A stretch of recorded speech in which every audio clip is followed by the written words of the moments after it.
Hello বন্ধুরা, তোমরা সবাই কেমন আছো? আশা করি খুব ভালো আছো। আর আমিও খুব ভালো আছি। ভালো ছিলাম না, ভিডিওগুলো আমার কাছে ছিল না তোমাদেরকে দেখানোর জন্য। আমার যে কেমন লাগছিল যে আমি কবে দেখাবো ভিডিওগুলো, কবে পোস্ট করব। তো চলো ভিডিওটা সম্পর্কে কিছু বলা যাক। তো যেমনটা দেখেছো আগের ভিডিওতে আমরা নগর কীর্তন আবির খেলে চলে এসেছি। তো ঝটপট করে চলেই এসেছি এখানটায় কাদা খেলা দেখে লাস্ট। কারণ আমাদের রেডি হতে হতো। কেন রেডি হতে হতো? ভোগ আরতির জন্য। আর ভোগ আরতির জন্য আমরা সবাই আমরা ওয়েট করছিলাম এটার জন্য। তো দেখো যেমনটা ঝটপট করে রেডি হয়ে পড়েছি। আর আবির রং কিছু কিছু ওঠেও নি, তো কী করবো, তাড়াতাড়ি করে রেডি হয়ে গেছি। আর রেডি হওয়ার জন্য আমার কাছে এই দেখো অনেকে এসেছিলো, আমার পাড়ার ছোটো ছোটো ননদ। আর রাস্তা তো গরম, তো সবাই খালি পায়ে এসেছিলো। তো দেখো সবাই আমরা এই যে আমাদের গ্রুপ, তো আমরা এখানে সবাই পৌঁছে গিয়ে আমরা ভিডিও করে নিয়েছি, ফটো তুলে নিয়েছি। আর আমার ভিডিও তোমাদের কেমন লাগে অবশ্যই কমেন্টে জানিয়ে যাবে, সাথে থাকবে, পাশে থাকবে, আরও নেক্সট ভিডিও দেখতে পাবে। তো যেমনটা আমরা পৌঁছে গিয়ে এখানে দুপুরে সবাই ভিডিও ফটো তুলছিলাম, রোদ্রে ভালো লাগবে। আমরা সবাই গিয়ে তিলকও কেটে নিয়েছি। তো আগের ভিডিওতেও আমরা কয়েকজন একসাথে ছিলাম, এই ভিডিওতেও দেখো সবাইকে গোপী ড্রেস পরে কেমন লাগছে তোমরা অবশ্যই কমেন্টে জানিয়ে যেও। দেখো তারপরে আমার মনে এনে দিল ঠান্ডা আইসক্রিম, তো সেটা খেয়ে নিলাম। তারপরে এখানে বসেছিলাম গান শুনতে, আমরা ওয়েট করছিলাম কীর্তনের, যখন আমাদের এখানে সন্ধ্যা আরতি হবে। তো দেখো এখানে বসে বসে আমরা গান শুনে নিচ্ছিলাম। কত লোকজন হয়েছে এখানে, সবাই আমরা এসেছিলাম, তারপর আমার মা, দিদি আর মনারা সবাই পরে এসেছিল। দেখো এখানে খুব সুন্দর গান হচ্ছিল। ভিডিওগুলো দিতে খুব লেট হয়ে গেল জানি, কিন্তু একটু অ্যাডজাস্ট করে দেখে নিও সবাই। তো দেখো আরও একটা অষ্টম প্রহর আছে আজকে, ওখানে নাম কীর্তন। তো আমি যদি যাই হয়তো অবশ্যই তোমাদেরকে দেখাবো। আর ডেলি ব্লগ অবশ্যই তোমাদের শেয়ার করব। অনেক দিন তোমার সাথে ডেলি ব্লগ শেয়ার করা হয় না তোমাদেরকে।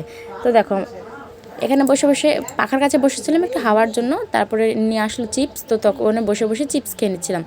তারপর এখানে বাদাম গজা কিনে নিয়েছিলাম একটা দিদি ভাইয়ের জন্য।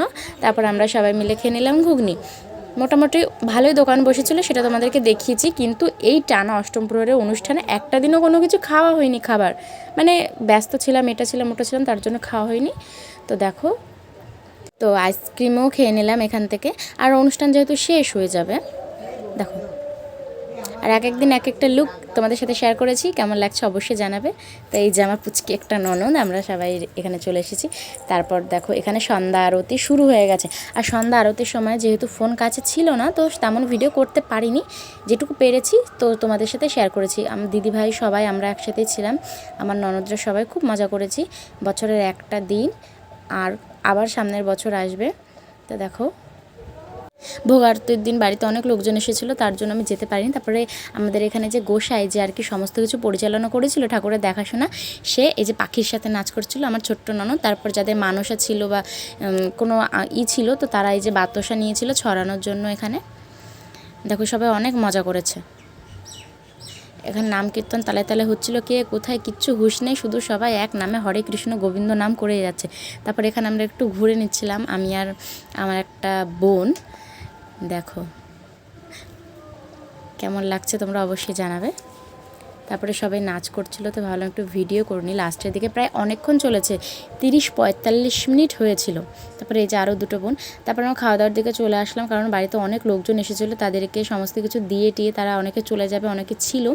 তো এই যে আমরা খাওয়া দাওয়ার দিকে চলে আসলাম। তো ও মাত্র এসেছিলো, তো একটু ভিডিও করে নিয়ে চলে গেলাম খাওয়া দাওয়া করতে। ওই সাইড থেকে আমি আবার চলে এসেছিলাম। এই দেখো খিচুড়ি প্রসাদ তো খুব সুন্দর হয়েছিল। আর নাম কীর্তনের সব জায়গারই প্রসাদ খুব সুন্দর হয়। আমার ভিডিও কেমন লাগলো তোমরা অবশ্যই জানাবে, সাথে থাকবে, পাশে থাকবে। আসবো আবার নেক্সট ভিডিও নিয়ে। বা